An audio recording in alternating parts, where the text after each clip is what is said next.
বাংলাদেশ বনাম শ্রীলঙ্কা প্রথম টি-20 ম্যাচেই কিন্তু বাংলাদেশ জয়লাভ করেছে। কংগ্রাচুলেশন বাংলাদেশ দলকে। তো বাংলাদেশ যখন ব্যাটিংয়ে নামে তখন আমাদের টেনশনে থাকতে হয়, বুকের মধ্যে ধরপড় করে যে বাংলাদেশের প্লেয়ার আউটই হয়ে যায় নাকি, এই বলে আউট নাকি এর পরের বলে আউট, কি যে করবে, ছয়ই হবে, চিলিপেই দিবে, বোল্ড আউট না ক্যাচ আউট। তো এই যে একটা টেনশনে থাকতে হয় শ্রীলঙ্কার বিপক্ষে, আমরা যেটা দেখলাম প্রথম টি-20 ম্যাচে বাংলাদেশের প্রথম যে ম্যাচটা খেললো সেটিতে কিন্তু বাংলাদেশ জয়লাভ করেছে। শেষ পর্যন্ত হারতে শেষ পর্যন্ত বুড়া মাহমুদুল্লাহ রিয়াদ, আমাদের বুড়া দাদার জন্য কিন্তু জয়লাভটা করতে পারলাম আমরা। 20 কোটি মানুষ চেয়েছিলাম যে শ্রীলঙ্কার বিপক্ষে আজকে বাংলাদেশ জিতবে, যেহেতু সাউথ আফ্রিকার সাথে মাত্র 77 রানে ওয়াল প্যাকেট হয়েছিল শ্রীলঙ্কা, সেই একটা প্রেশার আছে, সেই একটা টেনশন তাদের মাথায় আছে। আর এই সুযোগটা বাংলাদেশের প্লেয়ারদের কাজে লাগাতে হবে। বলাররা কিন্তু দারুণ হয়েছে, পুরো ক্রেডিটটা কিন্তু বলারদের, অসাধারণ বল করেছে প্রত্যেকটা বলার, শুধু সাকিব ছাড়া। সাকিব কিন্তু 3 ওভারে 30টা রান দিয়েছে। দুঃখজনক, আমাদের বিশ্বসেরা অলরাউন্ডার একদম ফর্মে নেই, ব্যাটিংও নেই, বোলিংও নেই। তো সাকিব অলরাউন্ডার, তিনি যে কোনো সময় কামব্যাক করবে, স্ট্রংলি কামব্যাক করবে, সে ভরসা আমাদের রয়েছে। বাট বলাররা মোটামুটি তাদের কাজটা সেরে ফেলেছে। শ্রীলঙ্কার মতো দলকে 20 ওভারে মাত্র 9 উইকেট হারিয়ে 124 রানে তারা ফুল প্যাকেট হয়ে যায়। 20 ওভারে মানে 120 বল, 10টি উইকেট হাতে 9টি উইকেটই বলাররা কিন্তু তুলে নিয়েছে। 124 রানে ফুল প্যাকেট শ্রীলঙ্কা। অসাধারণ বল করেছে বাংলার টাইগাররা, বিশেষ করে মোস্তাফিজুর রহমান অল টাইমই শুরু থেকেই আজ পর্যন্ত 2016 থেকে তার অভিষেক, 16 থেকে আর 2024 পর্যন্ত আমরা দেখছি যে অসাধারণ বল করছে মোস্তাফিজুর রহমান। বাংলাদেশের একজন প্লেয়ার কাটার মাস্টার, যে আইপিএল খেলেছে, আইপিএল কাঁপিয়েছে চেন্নাইয়ের হয়ে এবারও। তো প্রত্যেকটা বছরেই কিন্তু আইপিএল কাঁপায় মোস্তাফিজ। সেই মোস্তাফিজ কিন্তু বিশ্বকাপে এসে প্রথম ম্যাচেই কিন্তু আবার ঝলক দেখিয়েছে।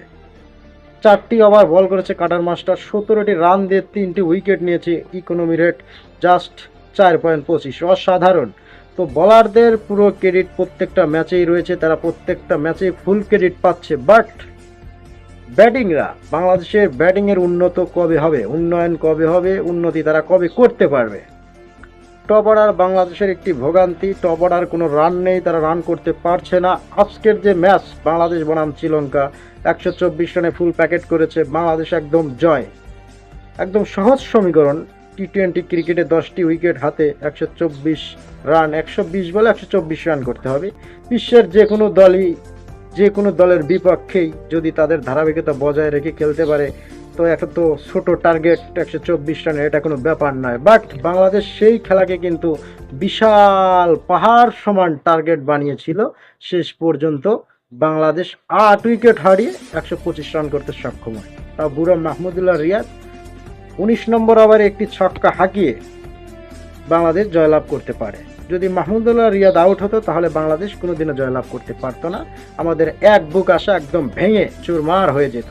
বাট আমাদের সেই ভরসা রয়েছে, আমাদের সেই বুড়ো মাহমুদুল্লাহ, আমাদের দাদা ভাই কিন্তু শেষ পর্যন্ত জয় নিয়ে মাঠ ছেড়েছে। এরকম ইতিহাস অনেক রয়েছে, দীর্ঘ তার 16 বছরের কেরিয়ারে আমরা দেখেছি অনেক ম্যাচ মাহমুদুল্লাহ রিয়াদ জিতিয়েছে। তার প্রতি সম্মান রেখেই বলছি, দাদু আরও ভালো করবে এবং ক্রিকেটের শেষ বিদায় জানানোর দিন পর্যন্ত আমরা তার সাথে আছি, আল্লাহ তার সাথে আছে, তার ভালো আমরা সব সময় চাই। এবং সে যে চেষ্টাটা করে, আমি দেখেছি শেষ ব্যাটসম্যান হিসেবে 7 নম্বর, তারপরে আর কোনো ব্যাটিং নেই, জাস্ট বলার। আজকে কিন্তু বলাররা খেলেছে, 8টা উইকেট গেছে, মানে 9 নম্বর ব্যাটিং। আর একটা উইকেট যদি যেত তাহলে কিন্তু বাংলাদেশের জন্য বিপজ্জনক হয়ে যেত। বাট মাহমুদুল্লাহ রিয়াদের 6-এর কারণে 19 নম্বর ওভারেই কিন্তু শেষের বলে আমরা আরও 2টা রান নিয়ে জয়লাভ করি। তো আমি যেটা বলতে চাচ্ছি, বোলারদের ধারাবাহিকতা ঠিক রয়েছে, তারা প্রত্যেকটা ম্যাচেই তারা ক্রেডিট পাচ্ছে, তাদের যে কাজটা তারা ঠান্ডা মাথায় করছে। বাট ব্যাটিংরা তারা টপ অর্ডার থেকে শুরু করে গোল্লা খেতে খেতে মিডল ওভারে আজকে দেখলাম একমাত্র তাওহিদ হৃদয়, তার ব্যাটটা দাঁড়িয়েছে। টি-20 ক্রিকেট কাকে বলে সেটি কিন্তু বাচ্চা একটি ছেলে বড় বড় ক্রিকেটারকে দেখিয়ে দিল যে এইভাবে 6 মারতে হয়। হাসারাঙ্গার মতো বলারকে কিন্তু 3 বলে 3টি ছক্কা হাঁকিয়েছে, 1 2 3, 3 বলে 3টি ছক্কা। পুরো ম্যাচটা যখন বাংলাদেশের বেরিয়ে যাচ্ছিল, একদম বাংলাদেশ হেরেই যাচ্ছিল, ঠিক সেই সময় কিন্তু নো টেনশনে একদম ফ্রি মাইন্ডে খেলে মনে হচ্ছে নতুন ওপেনিংয়ে ব্যাট স্টার্ট করলো।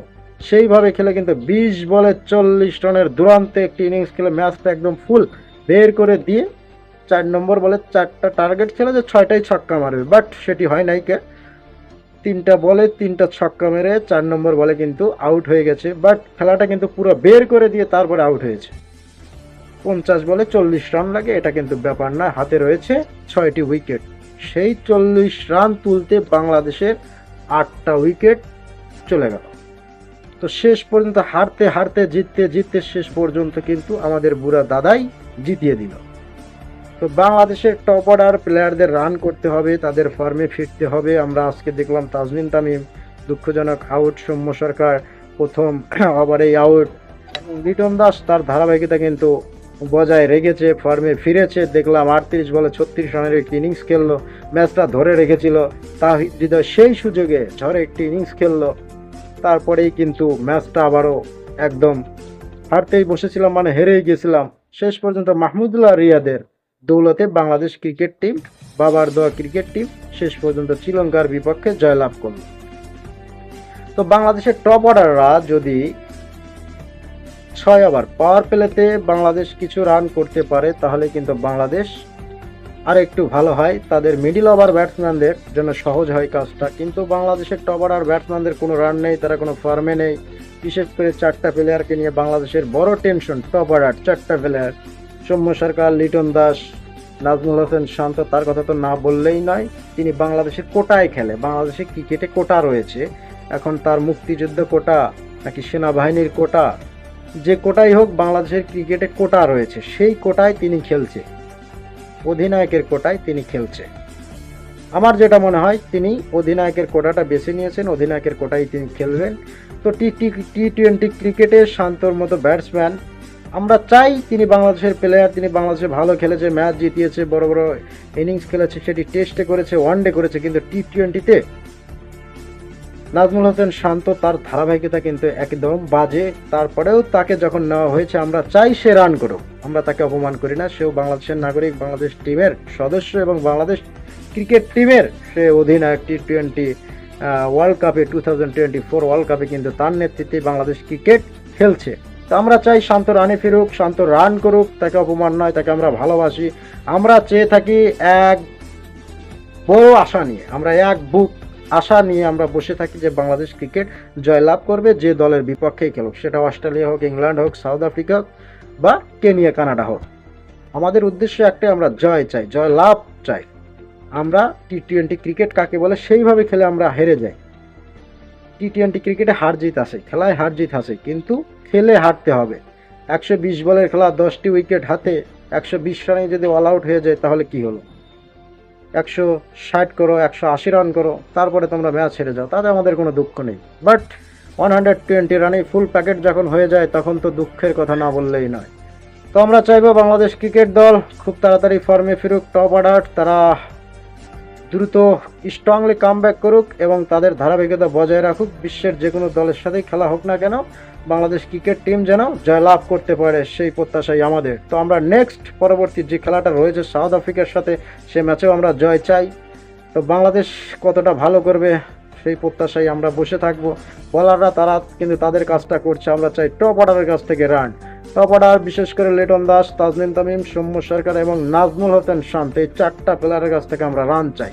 4জন প্লেয়ারের কাছ থেকে যদি 2টা 50 পাওয়া যায় তাহলে কিন্তু বাংলাদেশ 160 বা 70 প্লাস রান করতে পারে। আর টি-20 ক্রিকেটে 170 থেকে 200 রানের মধ্যে করতে পারলে বিশ্বের যে কোনো দেশকে আমরা হারাতে পারবো, তাতে কোনো ভয় নেই, নিঃসন্দেহে আমরা পারবো, কারণ আমাদের বলাররা খুবই স্ট্রং। তারা এই ম্যাচেও কিন্তু আমরা দেখেছি শ্রীলঙ্কার মতো বড় দলকে জাস্ট 124 রানে ফুল প্যাকেট করেছে। মাত্র 20 ওভারের খেলা, 120 বল, সেখানে কিন্তু 124 রানে আমরা বেঁধে ফেলেছি। তো টি-20 ক্রিকেটে 124 রানে আটকানো কম কথা না। বাট আমাদের টপ অর্ডার ব্যাটিংদের জন্য আমাদের মাথা ব্যথা, আমাদের বুকে ব্যথা। তো আমরা চাই বাংলাদেশের টপ অর্ডাররা রান করুক, তারা দ্রুত ফর্মে ফিরুক, স্ট্রংলি কামব্যাক করুক, তারা রানে থাকুক।